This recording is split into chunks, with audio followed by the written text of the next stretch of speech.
అదేవిధంగా మాకు ఈ యొక్క కార్యక్రమానికి ఆహ్వానించినటువంటి ఆర్కా ఫౌండేషన్ చారిటబుల్ ట్రస్ట్ వారికి, అదేవిధంగా ఈ యొక్క ఆర్కా ఫౌండేషన్ ఏర్పాటు చేసిన మన ఎల్లప్ప నాగేశ్వరరావు గారికి అందరికీ కూడా నా హృదయపూర్వక ధన్యవాదాలు. ముఖ్యంగా ఇలాంటి చారిటబుల్ ట్రస్ట్ నాకు తెలిసి నేను నా 11 years సర్వీస్ లో ఇంతవరకు ఒకటి కూడా అటెండ్ అవ్వలేదు ఎప్పుడు కూడా. అంటే ఉన్నాయి కొన్ని చారిటబుల్ ట్రస్ట్స్, అవి బ్లడ్ క్యాంప్స్ అని ఇవన్నీ కండక్ట్ చేస్తుంటారు. కానీ ఈ యొక్క ఆర్కా ఫౌండేషన్ ఈ చారిటబుల్ ట్రస్ట్స్ కి మనం ఏదైనా మన వంతు సాయం మనం చేయడం వల్ల ఇంకా కొంతమంది ఎవరైతే మనకి అందుబాటులో లేకుండా బాగా బలహీనమై అన్ని రకాలుగా ఇబ్బందులు పడే వాళ్ళని చేయూత ఇచ్చినట్టు అవుతుంది. కాబట్టి అందరూ కూడా ఈ ఆర్కా ఫౌండేషన్ ఏదైతే చారిటబుల్ ట్రస్ట్ ఉందో అందరూ కూడా మనం చేయొద్దాం. అదే విధంగా నేను కూడా నా తరఫున వాళ్ళకి ఏదైనా రిక్వైర్మెంట్ ఉంటే నా తరఫున నేను కూడా చేస్తాను అని ఈ సభాపూర్వకంగా మాటిస్తాను. కార్యక్రమం మన చోడవరంలో కూడా చేస్తే ఇంకా మంచి అవేర్నెస్ వస్తుందని భావిస్తున్నాను. ఉండదు అబ్బాయి ఈ సంస్థని స్టార్ట్ చేసి గత 10 సంవత్సరాలుగా ఈ కార్యక్రమాలన్నీ ఎన్నో కార్యక్రమాలు నిర్వహిస్తున్నారు. మన ఆయన ద్వారా వీటి మీద మనం ఈ అవగాహన ముందుకు తీసుకెళ్తూ ఎన్నో విషయాలు తెలుసుకుందాం. అలాగే ఆయనకి మన గ్రామం ద్వారా మనందరం అర్కా టీం సభ్యులు, అలాగే గ్రామ పెద్దలు మనందరం కూడా ఆ ఎల్లప్ప నాగేష్ గారిని సాధారణంగా ఈ వేదిక వద్దకు ఆహ్వానించాలని మన భోగాపురం టీం అర్కా టీం సభ్యులందరినీ కూడా కోరుతున్నామండి. ఎటువంటి కెమికల్స్ ని తయారు చేయాలా, విఘ్నేశ్వర స్వామి విగ్రహానికి కోటింగ్ వేయాలని ముందు నుంచి కెమికల్ కంపెనీస్ పెట్టి ఆ కలర్స్ తయారు చేసే అవసరం అతనికే ఉండదు మనం కొనకపోతే. విగ్రహం ఇచ్చేసిన ఆర్కే ట్రస్ట్, ఈరోజు ఆర్కే చారిటబుల్ ట్రస్ట్ వారు ఇంత మంచి కార్యక్రమాన్ని మన గ్రామంలో పర్యావరణ పరిరక్షణ దాని మీద ఏర్పాటు చేసినందుకు గ్రామ ప్రజలందరి తరఫున వారికి వినాయక చవితి శుభాకాంక్షలు. అందరికీ నమస్కారం అండి. ఈ పర్యావరణ పరిరక్షణ సంస్థ ఆర్కే వారికి ప్రత్యేక మా గ్రామం నుంచి మా నుంచి కూడా ప్రత్యేక ధన్యవాదాలు తెలియజేసుకుంటున్నాం. ఏంటంటే మనలో ఎవరు పడిపోకూడదు, పడిపోండి మనతో పాటు తీసుకెళ్ళాలి. అది తీసుకెళ్లాలంటే మన చుట్టూ ఉన్న అందరూ కూడా చిన్న ఉద్యోగాలు చేస్తాం, పెద్ద ఉద్యోగాలు చేస్తాం, కానీ ఎవరికైనా ఆదుకోవాలంటే ఎలా ఆదుకోవాలో తెలియదు. మనం అంటూ టీంలోనే ఒక టీం రెడీ చేసుకుంటే ఊర్లో ఇప్పుడు మేము అక్కడ ఉన్నాం, అక్కడి నుంచి ఇక్కడ చెయ్యాలంటే ఇక్కడ ఉన్న వాళ్ళు రెగ్యులర్గా సర్వీస్ అందించే వాళ్ళు కొంతమంది ఉంటే ఫైనాన్షియల్ సపోర్ట్ కానీ లేదా మారల్ సపోర్ట్ కానీ అందించడానికి అవకాశం ఉంటుంది. అంటే వారంలో నెలకు 1-2 సార్లు ఇక్కడ రావడానికి అవకాశం ఉంటుంది, కానీ కంటిన్యూగా ఇక్కడికి వచ్చి మనం మానిటర్ చేయలేం. సో ఇలాంటి విషయాన్ని పట్టించుకోవడానికి వాళ్ళ గురించి సంబంధించి ఇక్కడ ఒక టీంని బిల్డ్ చేయాలనుకుంటున్నాము అర్కా ఫౌండేషన్ భోగపురం టీం కింద.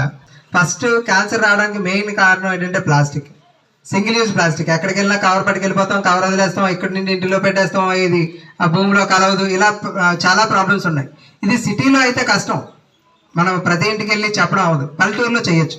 ఎలా అంటే ఇప్పుడు మనకి ఇక్కడ కిరాణా షాప్ ఉంది, లేదంటే పాల షాప్ ఉంది. మనం పాల ప్యాకెట్ ఒకటి పట్టుకెళ్ళాలంటే చేతితో పట్టుకెళ్తాం, ఒక 4-5 ఏదో పెళ్ళి లేదంటే ఏదో ఫంక్షన్ పట్టుకెళ్ళాలంటే కంపల్సరీగా కవర్ అడుగుతాం, ఇంటి దగ్గర నుంచి కవర్ తెచ్చుకోం. బట్ ఆ పథకానికి కూడా మేము ఇంకో సొల్యూషన్ ఏంటంటే అదే పాలు ఏదైతే అమ్ముతారో కిరాణా షాప్లో అయితే కొన్ని కాటన్ బ్యాగ్స్ పెడతాం. కాటన్ బ్యాగ్స్ మీరు పట్టుకెళ్ళి అదే బాధ్యతగా తీసుకొచ్చి ఇక్కడ పెడితే మన ప్లాస్టిక్ మనం వాడాల్సిన అవసరం లేదు. అలాగే టిఫిన్ షాప్ ఉంది, టిఫిన్ షాప్ లో కూడా కొన్ని కవర్లు పెడతాం. ఈ రోజు పట్టుకెళ్ళి మళ్ళీ రేపు బాధ్యతగా, ఎందుకంటే కొంతమందే ఉంటాం, కొంతమంది పర్సన్ ఉంటాం, ఒక 1000-2000 మందో ఊర్లో ఉంటాం. వాళ్ళు మనం అనుకోండి, మేము అందుకే చెప్పాను ఒక 5 ఏళ్లలో మేము కంటిన్యూగా ఇదే ప్రాసెస్ ని మేము స్టార్ట్ చేస్తే కంపల్సరీగా సక్సెస్ అవుతాము, ఒక గ్రామాన్ని మారుస్తాము. ఒక భోగాపురం అంటే ఇప్పుడు అందరూ కూడా ఏమో చెప్తారంటే అక్కడ మనకి ఎయిర్పోర్ట్ ఉంది కదా అదే అంటారు, అక్కడ చేస్తున్నారా అని అడుగుతారు నన్ను అందరూ కూడా. అక్కడ కాదండి, మా ఊరు భోగాపురం చెప్తారు. సో ఈ భోగాపురాన్ని ఆంధ్రప్రదేశ్ ముఖ చిత్రంలో ఇది ఒక ఆదర్శ గ్రామంగా తీర్చిదిద్దాలి అన్న ఒక సంకల్పంతో నేనైతే ఇక్కడ స్టార్ట్ చేస్తున్నాను. భోగాపురం అంటే ఫస్ట్ ఇదే గుర్తు రావాలి. ఈవెన్ సీఎం స్థాయి వరకు సీఎం కూడా ఇక్కడ తెలియాలి, ఇక్కడ ఊరుంది, ఇక్కడ చక్కటి ప్రకృతి ఉంది, ఇక్కడ ఆదర్శంగా ఉంటారు, ఇక్కడ ప్లాస్టిక్ వాడరు, ఇక్కడ చాలా డిసిప్లిన్ గా ఉంటారు, ప్రతి పనిని కూడా వాళ్ళు చేసుకుంటారు అనే విషయాన్ని ఆ స్థాయి వరకు ఎవరున్నప్పటికీ కూడా మన అది వీలైతే మనం సెంట్రల్ స్థాయిలో వరకు కూడా మనం తీసుకెళ్ళడానికి ప్రయత్నం చేయాలని ఒక సంకల్పంతోనే స్టార్ట్ చేస్తాము. తప్పకుండా ఈ ప్లాస్టిక్ వారిని, అలాగే డెంగ్యూ, మలేరియా ఫీవర్స్ వచ్చినప్పుడు ఇవి రాకుండా, అలాగే మెడికల్ క్యాంప్స్ మనకి రెగ్యులర్ గా మనం వెళ్ళలేము. సండే టైంలో అవకాశం ఉన్నప్పుడు మెడికల్ క్యాంప్స్, ఐ ఆపరేషన్స్ జరగడానికి, ఇలాంటి ఏవైతే ఉన్నాయో అన్ని కూడా మన ఊరిని తీసుకొచ్చే ప్రయత్నాన్ని మేము చేస్తాము. మాకు కావాల్సిందల్లా మీ సహకారం మాత్రమే. మీ సహకారం ఇస్తే మేము ఎటువంటి రాజకీయ సంబంధాలు లేకుండా న్యూట్రల్ గా మేము ఉంటూ చేయడానికి మాకు అవకాశం ఉంటుంది. సో దాన్ని మీరు ప్రతి ఒక్కరూ సహకారం అందించాలని కోరుకున్నాం. అలాగే కష్టం వచ్చినప్పుడు మొన్న విజయవాడ వెళ్ళాం, వరదలు వచ్చినప్పుడు లాస్ట్ ఇయర్. ఇక్కడ నుంచి చాక్లెట్లు లేదా చాక్లెట్ బిస్కెట్స్, తర్వాత వాళ్ళకి కావాల్సిన మిల్క్ ప్రొడక్ట్స్, బట్టలు, ఇక్కడ నుంచి దగ్గర మేము ట్రాన్స్పోర్ట్ కే 30,000 రూపాయలు ఖర్చు పెట్టామంటే ఎన్ని ఐటమ్స్ పెట్టుకుంటామో మీకు అర్థమై ఉంటుంది. అన్ని తీసుకెళ్లి డైరెక్ట్ గా వాళ్ళకి లైవ్ లో అందించాం. అదే మేము ఆ 1,00,000 రూపాయలు తీసుకెళ్లి సీఎం రిలీఫ్ ఫండ్ ఇవ్వచ్చు. బట్ మనం తీసుకెళ్తే మనం జెన్యున్ గా ఇస్తున్నామనే ఒక ఫీలింగ్ ఉంటుంది. ఈ రూపాయి ఇచ్చిన వాడికి మనం అకౌంటబిలిటీగా ఉంటుందనే విషయాన్ని ప్రతిదీ కూడా దగ్గరుండి చేయడమే జరుగుతుంది. సో అందులో భాగంగా చాలా యాక్టివిటీస్ ముందు జరుగుతాయి. సో వాటన్నిటికీ మేము కోరుకునేది ఏంటంటే సహకారం. డబ్బులు ఏ విధంగా అరేంజ్ చేస్తాం, కానీ సహకారం మాత్రం ఇర్రెస్పెక్టివ్ ఆఫ్ పార్టీస్ తో సంబంధం లేకుండా ప్రతి ఒక్కరితో కలుపుకొని మనం ముందుకు చేయాలని చెప్పేసి అనుకుంటున్నాము. అందులో భాగంగా మొట్టమొదటిగా మనం అంటే ఈ ఏడాదిలో మన ఏరియాలో అంటే పేరెంట్స్ లేని పిల్లలు ఎవరైనా ఉన్నారా, లేదంటే సింగిల్ గా పర్సన్ ఎవరైనా బతుకుతున్నారా, అంటే ముసలి వాళ్ళు ఎవరైనా సింగిల్ గా ఎవరైనా బతుకుతున్నారా, ఇలాంటివి ఐడెంటిఫికేషన్ మాకు ఇస్తే, లేదు పింఛన్ రాలేదు అనుకుంటే గ్రామంలో ఉన్న సర్పంచ్ తో పాటు మనం ఏదైనా చేయగలమా. అలాగే అవుట్ ఆఫ్ దుబాయ్ అది వెళ్తుంటారు, అక్కడైనా ప్రాబ్లమ్స్ వచ్చాయా, ప్రాబ్లమ్స్ వస్తే మనం ఎవరినైనా రిఫర్ కలిసి, అంటే ఒక చారిటీ ద్వారా, ఒక సంస్థ ద్వారా మనం లెటర్ రిఫరెన్స్ గా ఇచ్చి, అంటే ఎప్పుడు ఇదంతా మనం నెట్వర్క్ క్రియేట్ చేసుకుంటాం. అంటే మనం ఇలాంటి సీఏ గారిని పిలిచాం. చాలా మంది అంటారు మీరు డబ్బులు వేసుకుంటారు, ఎవరినో పిలుస్తారంటే, పిలుస్తుంది దానికి కాదు. ఆయన ఇప్పుడు వచ్చారు, రెస్పాన్స్ ఫీల్ అయ్యారు అంటే మనం ఎవరో ఆయనకి తెలుస్తుంది, ఓకే ఈ కుర్రవాళ్ళు అని చెప్పేసి. అదే నేను నోటి మాటగా మేము చారిటీ చేస్తామండి అని చెప్పేసి అంటే ఆయనకు అర్థం కాదు. చారిటీ అందరూ చేస్తారంట, కానీ ఏం చేస్తున్నాం, ఎక్కడ చేస్తున్నాం, ఆ విషయాలన్నీ ఆయనకు తెలిసినప్పుడు ఆయన రెండోసారి వెళ్ళినప్పుడు దానికి లీగల్ గా ఏం సలహా కావాలో సలహా ఇస్తారు. ఆ సలహా త్రూ మనం ఎవరైనా అటువంటి ఇబ్బందుల్లో పరిస్థితులు ఉన్నా, బయట ఉన్నా, ఎక్కడున్నా మనం ట్రస్ట్ ద్వారా లెటర్ పెట్టి మనం తీసుకురావడానికి అవకాశం ఉంటుంది.